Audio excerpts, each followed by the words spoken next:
Hi guys, magluluto nga pala tayo ngayon ng buriring. Seasonal po ito.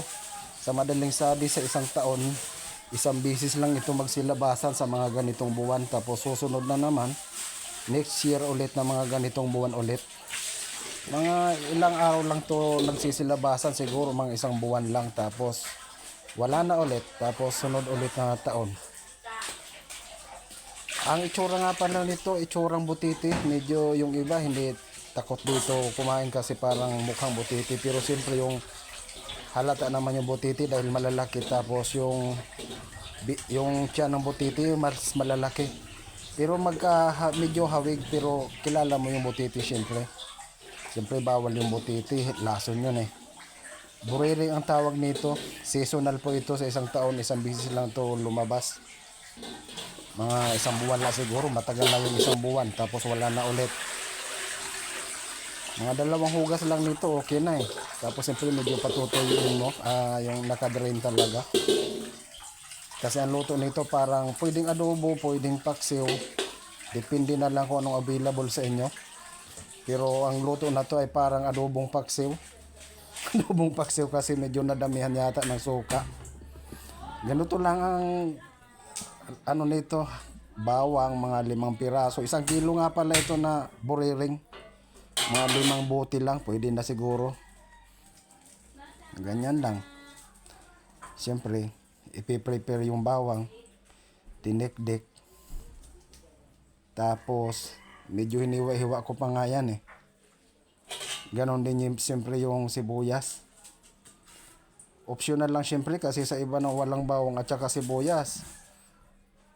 Pwede naman na ano na lang yan, yung ginisa mix. Meron na rin daw kasing sibuyas at saka bawang yon.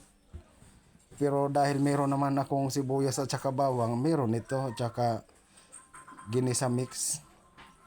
Hindi na kasi ako gumagamit ng bitchin, pero alam ko ganito pa rin ito yata. Noon kasi ang ginagamit namin bitchin. Ngayon ito na. Yung ginisa mix.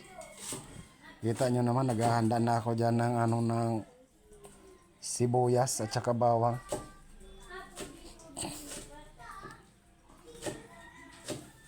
Mahirap din magluto ay. Pero alam ko ganito yung procedure. Depende na lang. Ayan, kita nyo, nagpainit na ako ng kaldero.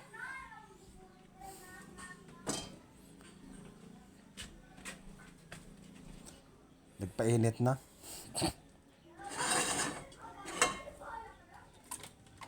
Siyempre may parang tubig pa. Tinapong ko muna. Hanggang sa, kasi bagong hugas eh. Naglagay na ng mantika. Tsansahin nyo na lang yung mantika. Yung tama-tama lang sa 1 kilo panggisa. Ayan, parang nakuntihan pa ako. Dinagdagan ko pa ng konti. Pero konti lang naman kasi yung nilagay ko. At siyempre habang nagpapainit, ganyan dahil naka-prepare naman na yung bawang.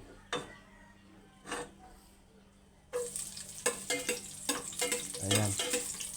Hindi na nga pala ako dito gumagamit ngayon ng ng gatong kasi mahirap mangahoy, tag-ulan. Nakagasol na ako.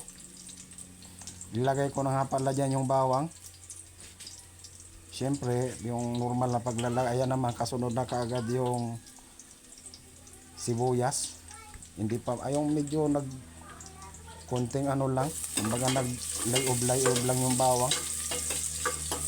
Di naman kasi ako expert talaga.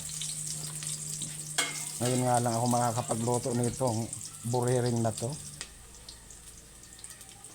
Pero dati yung nanay ko masarap magluto nito eh. Medyo tuyo, ay hindi ganito na parang napaksiw. Ay yung adobo parang napaksiw, kaya adobong paksiw na tuloy ang labas nito. Kaya kita nyo naman, pagkatapos ng bawang at saka sibuyas, nilagay ko na yung buriring. Ayun no. Nadrain na yun kasi yung pinaglagyan ko na yun may butas-butas. Ayan, parang hinalo-halo ko ng konti.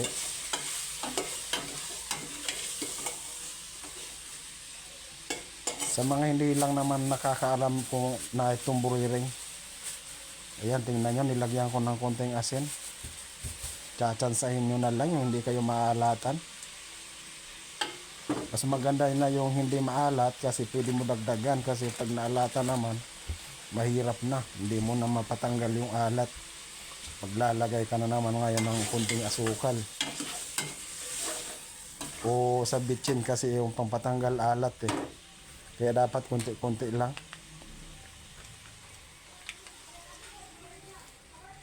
Kita nyo naman, nilagyan ko na ng tuyo. Hindi bayad yung commercial ng tuyo na yan na basta tuyo yan. Bahala kayo kung anong tatak ng tuyo na ilagay nyo. Nilagyan ko pa ng konting paminta kasi mayroon naman akong paminta.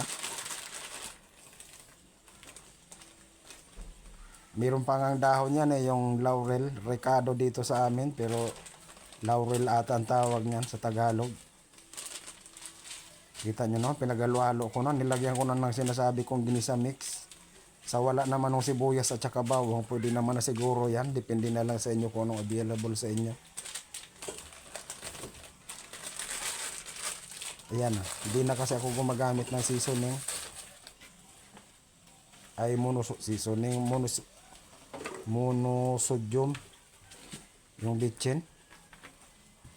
O kita nyo, nilagyan ko pa na suka. Medyo napadami talaga yung suka dyan. Kaya sa susunod, medyo tsansahin nyo na lang. Huwag nyo masyadong damihan kasi parang dumadami yung sabaw eh. Siguro isang sampi lang o hindi pa masyado mapuno yung isang sampi, yung sandok. Nadalawa ko kasi na sandok yon, kaya medyo parang nagtubig. Ay syempre plus pa yung tuyo, ay parang nagmoist ba, parang akala mo tuloy naging paksiw na may sabaw. Pero syempre okay lang yun kasi pwede rin naman isabaw yun. Parang adobong paksiw nga ang labas niyan. Ang tawag talaga dyan, adobong paksiw. Ayan, kita nyo naman. Nakalipas, nagkumulo na nga pala yan. Tapos ang ano nyan, tinikman ko muna. Tapos, umpisa nung pagkulo, paglagay ng mga rekado, ng mga panakot. Mga 15 minutes lang, pwede na eh. Madali lang naman maluto yan. Kaya yung mga 15 minutes solve na. Tingnan nyo, parang may, akala mo may sabaw, kaya parang labas tuloy, adobong paksiw.